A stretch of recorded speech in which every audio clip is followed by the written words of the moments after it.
Baik, Assalamualaikum dan selamat sejahtera semua. Berjumpa lagi dalam kelas matematik tingkatan 3 bersama dengan Cikgu Hidayah.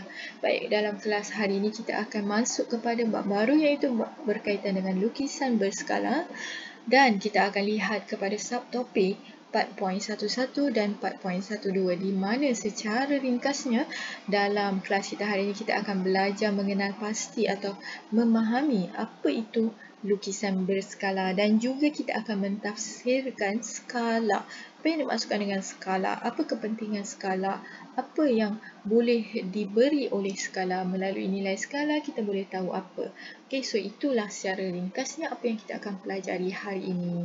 Okey, baik, sebelum kita pergi dengan lebih lanjut, kita nak dapat sedikit gambaran lah. Okey, kalau lihat kepada rajah tersebut, itu adalah menunjukkan peta, betul tak? Saya yakin semua orang pun tahu itu adalah peta.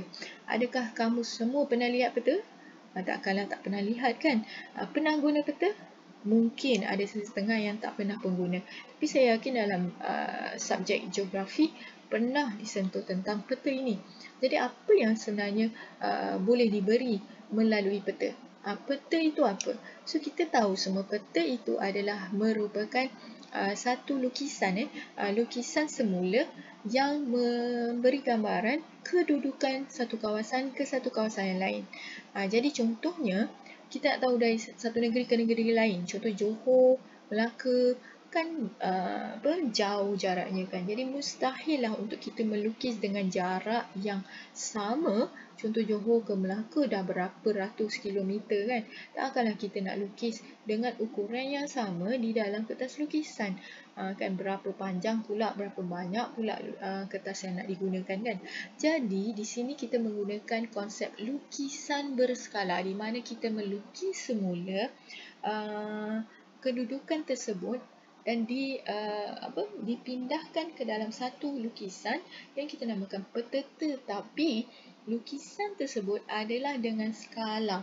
Maksudnya dilukis pada lukisan itu berapa jarak pada lukisan adalah bersamaan dengan jarak sebenar dengan merujuk kepada nilai skala. Jadi lepas ini sesiapa yang ada peta di rumah itu boleh tengok semula ada tak nilai yang macam ni. Inilah dirujuk kepada skala. Maksudnya kalau 2 cm pada peta, berapa sebenarnya jarak sebenar yang diwakili oleh 2 cm itulah. Okey, so itu adalah maksud skala. Okey, so kita dah dapat gambaran sedikitlah berkenaan dengan lukisan berskala. Kemudian kita nak pergi kepada lebih lanjut, kita nak kenal pasti sebenarnya lukisan berskala itu apa. Jadi bila disebut lukisan berskala, itu adalah lukisan lah. Apa yang kita lukis semula, apa yang kita pindahkan daripada objek sebenar, objek asal, itu adalah lukisan berskala. Tetapi tidaklah semua apa yang kita lukis adalah kita panggil sebagai lukisan berskala. Contohnya, kalau saya minta, okey sila lukiskan peta Malaysia. Bila awak dah lukis, apa yang awak lukis itu tidak semestinya lagi lukisan berskala. Sehingga awak nyatakan apakah skalanya, contoh 2 cm yang awak lukis mewakili berapa kilometer jarak yang sebenar, itu barulah kita panggil lukisan berskala. So dia ada kadarannya. Jadi suatu lukisan dengan kadaran ukuran pada objek. Jadi kadarannya maksudnya kalau contoh saya lukis segi 4 contoh. Okey, saya lukis segi 4. Okey, setiap segi 4 ini ada 4 sisi, betul tak? Okey, contoh ini adalah objek asal objek asal 2 cm katalah. So bila ni segi 4 sama sisi, okey ini adalah 2 cm.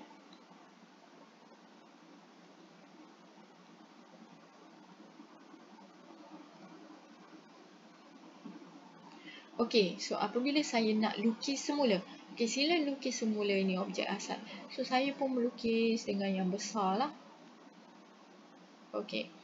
Yang dinamakan lukisan berskala adalah apabila saya besarkan, maksudnya 2 cm, contoh 2 kali ganda, dia akan jadi 4 kan? Semua yang lain juga turut berubah kepada gandaan yang sama. So sini 4, sini 4, sini 4. Itu maksud kadaran. Kalau objek asalnya macam ni 2, ini 3, ini 3, ini 2. Saya lukis semula dengan pembesaran 2 kali ganda. Jadi kalau 2 dia akan jadi 4 kan. Kalau dia 3, 2 kali ganda dia akan jadi 6. Jadi sini pun 6, sini adalah 4. Ini dimaksudkan dengan kadaran. Maksudnya dia mengikut nilai kadaran yang sama. Kalau 2 kali ganda, maksudnya semua setiap sisi itu akan bertambah sebanyak 2 kali ganda. So inilah kita panggil sebagai lukisan berskala. Pembesarannya bukannya sesuka hati, tapi dia ada nilai kadaran setiap sisinya. Okey, so penting di dalam tajuk ini kita mesti pandai beza mana satu objek, mana satu lukisan. Okey, so objek itu adalah benda asal atau objek asal sebelum dilukis. So lukisan itu apabila kita dah lukis semula, itu kita kenali sebagai image lah, ataupun dengan kata lain image lah. Jadi kita panggil lukisan. So mesti kena pandai beza lah. Kalau tersalah ini objek dengan lukisan pun tak kenal, maka awak ada masalah kat situ. Pastikan awak kenal kedua dan bezakan mana satu objek, mana satu lukisan. Okey, contoh seterusnya. Soalan ini minta kita pilih yang mana satu lukisan berskala. Macam tadi saya kata, walaupun kita nampak macam sama bentuknya, tapi tidak semua yang kita lukis semula itu kita panggil sebagai lukisan berskala. Mesti kita tengok pula kepada kadarannya. Jadi contoh ini adalah objek yang warna pink ni objek. So untuk melihat kepada kadaran, kita perlu lihat kepada setiap sisi lah. Kalau ini kita lihat kepada setiap sisi. So ada berapa sisi di sini? So kita nampak sini ada AB, sisi pertama, sisi kedua, sisi 3, 4, 5. Maka setiap sisi kita perlu lihat kadarannya. Mesti sama kadarannya, barulah kita boleh keluar dengan keputusan atau kesimpulan bahawa dia adalah lukisan berskala ataupun tidak. Okey, kita mulakan dengan rajah pertama.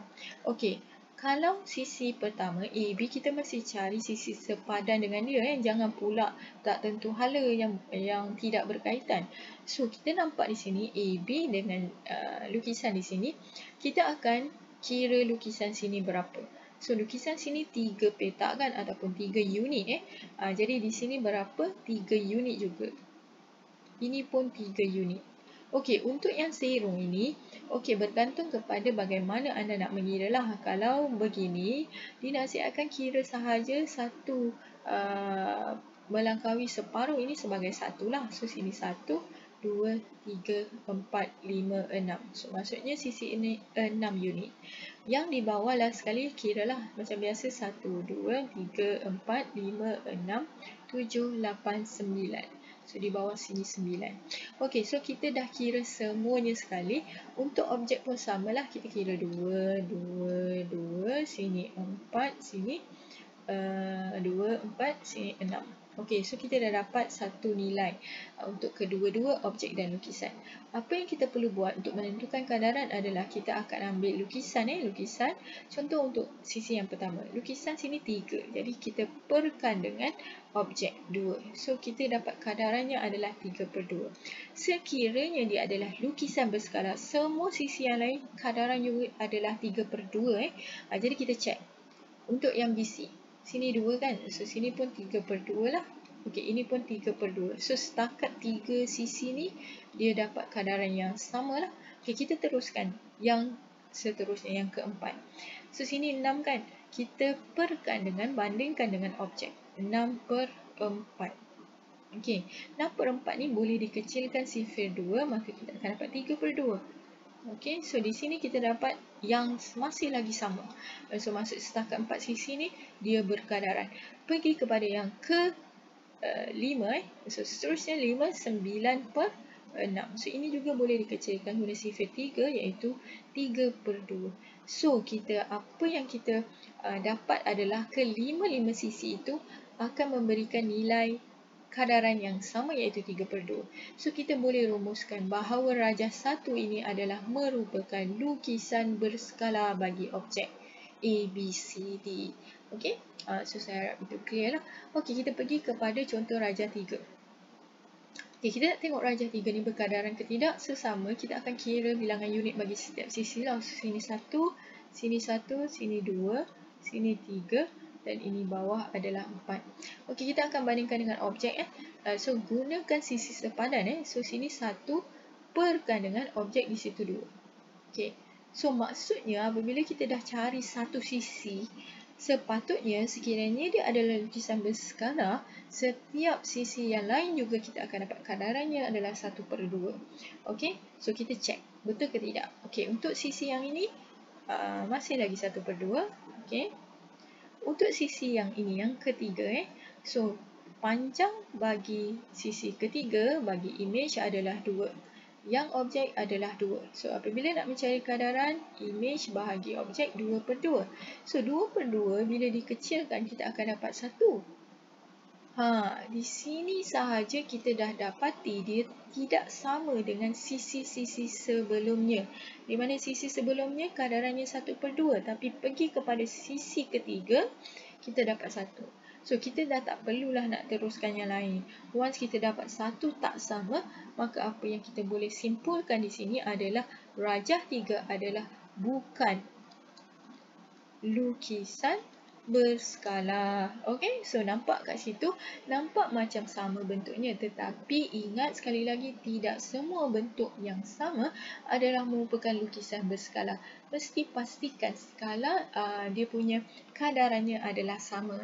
Okey, so saya harap itu clear. Bolehlah anda cuba untuk melihat rajah 2, simak rajah 4, 5 dan 6. Tentukan yang mana adalah lukisan berskala. Okey, so seterusnya kita akan pergi cara untuk melukis pula. Okey, untuk contoh ini saya ada 2 rajah tapi kita akan bincangkan rajah yang pertama sahajalah dengan 3 keadaan berbeza. Kalau lihat di sini tak ada sebarang nilai yang ditentukan, maka bebas untuk kita menentukan apakah kadarannya, cuma kita perlu penuhi syaratnya. Okey, untuk soalan A yang pertama, dia minta saiz yang sama. So, bila saiz sama itu tak ada masalah lah. Kita hanya kira sahaja objek ni. Untuk sisi yang pertama, ingat image dengan objek mesti bentuknya sama. Sekiranya ada 6 sisi, 6 sisi untuk image jugalah. Jadi kita kira ada berapa panjang unit ni. Panjang sisi bagi berapa unit bagi panjang sisi pertama? 2, 4, 6. So, kita pun lukis dengan panjang yang sama 2. Guna pembaris dan pensel 4, 6. Okey, begitu juga yang kedua. Kalau sama saiz tak ada masalah lah. Ikut sahaja 4. Okey, so daripada 2 sisi ni sebenarnya kita dah boleh lengkapkan dah yang lain. Okey, kita rujuk sahaja kepada bentuk asal lah. Okey. Wajib guna pembaris. Saya tak guna pembaris sebab tu dia sengit-sengit sikit lah. Okey, pergi pada soalan B. Dia nak kita lukis dengan saiz yang lebih kecil. So, tak ada spesifik berapa kadarannya, maka kita boleh ambil mana-mana nilai kadaran yang kita nak lah, asalkan dia penuhi syarat lebih kecil.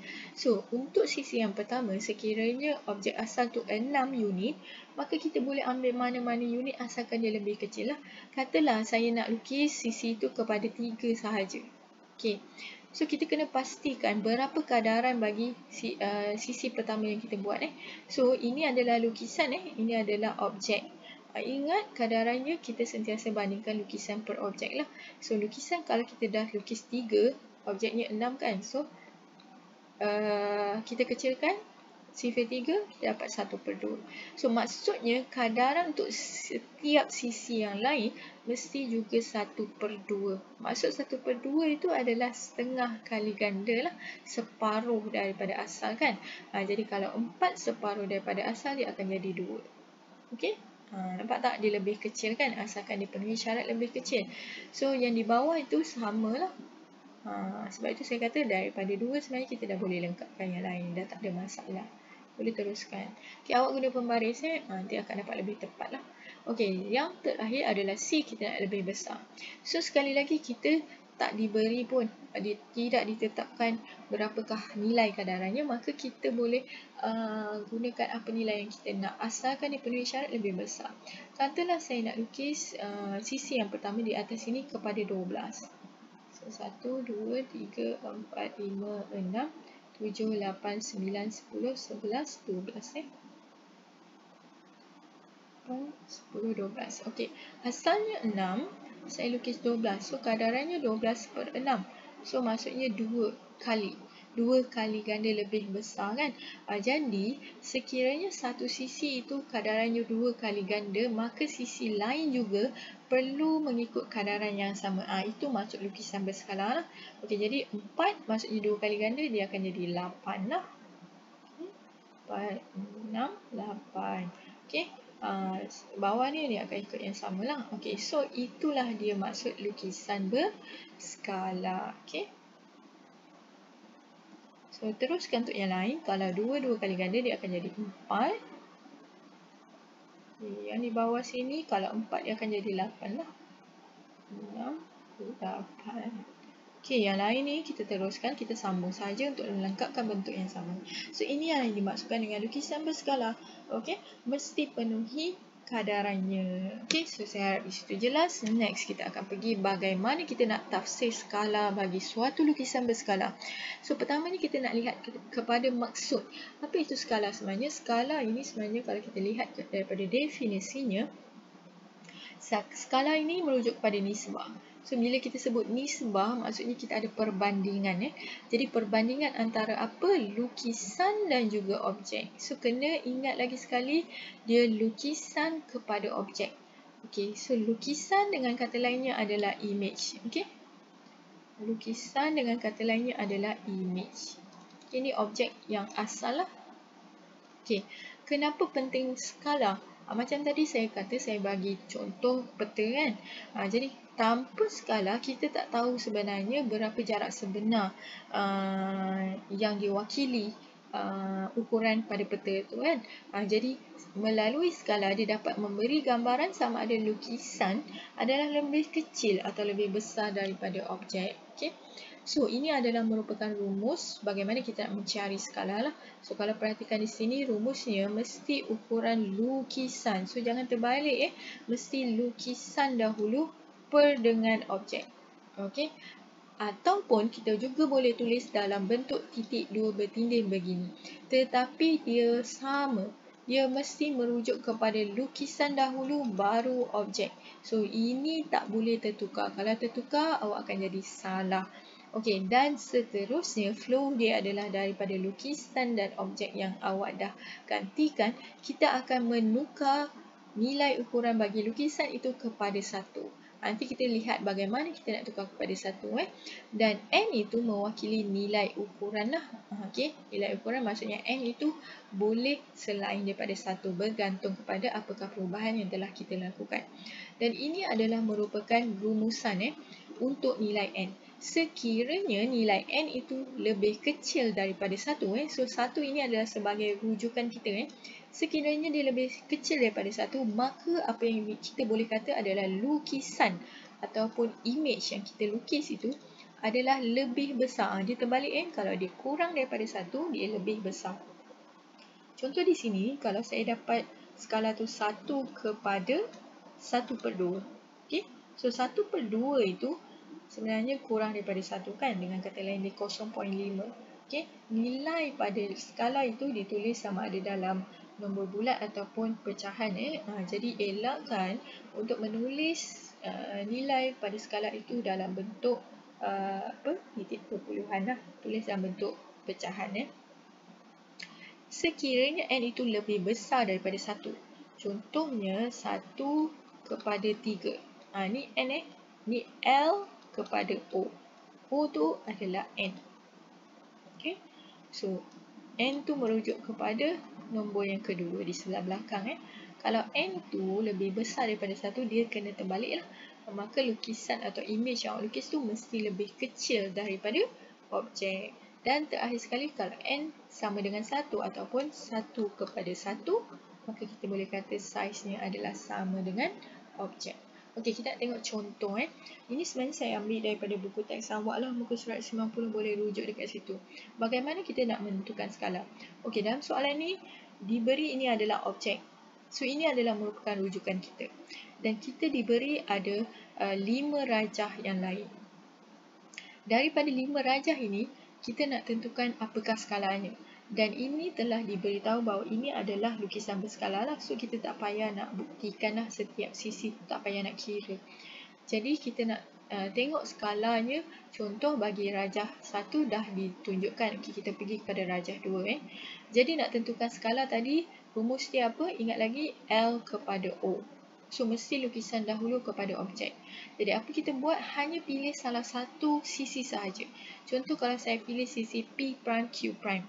Apa yang awak perlu buat adalah kira lah. Okey, berapa unit? So, 1, 2, 3, 4, 5, 6, 7, 8.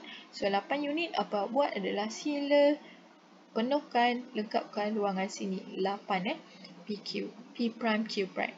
Apabila awak merujuk kepada P prime, Q prime, sila pastikan awak merujuk kepada sisi yang sepadan, iaitu PQ lah. So, kira berapa unit? 1, 2, 3, 4. 4 Jadi, kita akan isikan di bahagian ruangan. Inilah 4. Okey. So, tadi kita dah tahu rumus untuk menulis nisbah skala adalah lukisan kepada objek. Jadi, kita tulis 8 kepada 4. Daripada sini, kita akan ubah suai. Kita perlu ingat lukisan ini perlu ditulis dengan nombor 1.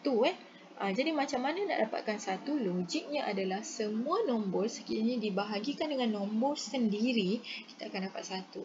Jadi, kalau lukisan ukurannya 8, kita perlu bahagi dengan 8 untuk dapatkan 1, betul? So, apabila ini dibahagikan dengan 8, okay, ini adalah dibahagikan dengan 8, maka di sebelah kanan juga perlu dibahagi 8. So, apa yang kita buat adalah 4/8 lah. Okay, so 1 kepada 4/8. Ingat, nisbah perlu ditulis dalam bentuk teringkas. Jadi, 4/8 tu boleh dikecilkan lagi dengan sifir 4.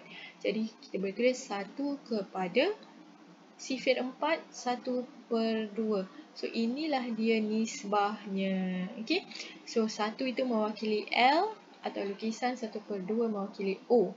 Dan ini adalah nilai N. Jadi, kita nampak nilai N 1/2 0.5 adalah kurang daripada 1 kan? So, N kurang daripada 1, tadi saya kata dia mesti terbalik, menunjukkan lukisan berskala adalah lebih besar. So, betul lah kita nampak kat sini kan? Rajah 2 ni lebih besar daripada objek. Okey, so itu adalah contoh bagi rajah 2. Begitu juga dia akan lengkapkan kalau kita tak nak guna P prime Q prime, kita akan guna P prime R prime. Syaratnya adalah kita mesti membandingkan dengan sisi sepadan. Jadi, kerja awak untuk hari ini adalah sila lengkapkan semua tempat kosong yang lain. Ini boleh rujuk kepada buku 190, buku teks. Jadi, saya minta untuk awak salin semula jadual ini, nombor 2 ni, di dalam buku matematik 1. Sila lengkapkan tadi, merujuk kepada kaedah yang telah saya terangkan. Jadi, sekiranya ada masalah, sila tanya saya, dan saya rasa itu sahaja kelas kita pada hari ini. Assalamualaikum dan selamat sejahtera.